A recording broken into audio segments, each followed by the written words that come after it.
Republic ദിനം നമ്മുടെ രാജ്യത്തും ലോകമെമ്പാടും ഇന്ത്യക്കാർ വളരെ ആഘോഷപൂർവ്വമാണ് അത് ആഘോഷിച്ച് തീർത്തത്. എന്നാൽ പതിവ് പോലെ ഖാലിസ്ഥാൻ അനുകൂല സംഘടനകൾ റിപ്പബ്ലിക് ദിനം അലങ്കോലപ്പെടുത്താൻ ശ്രമിച്ചിരുന്നു.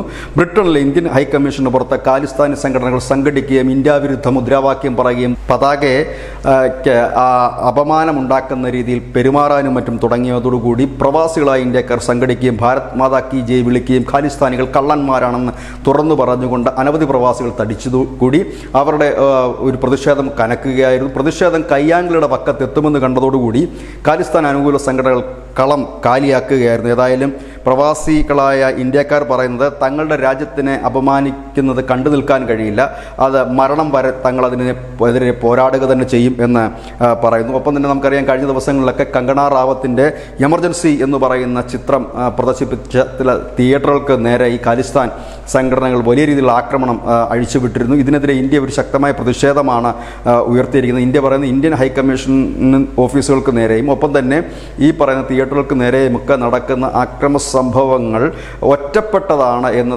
കരുതാൻ കഴിയില്ല. അതിനെതിരെ നടപടിയെടുത്തേ കഴിയൂ എന്നാണ്. ഏതായാലും കാനഡയിൽ ഇതൊരു പതിവ് കാഴ്ചയാണ്.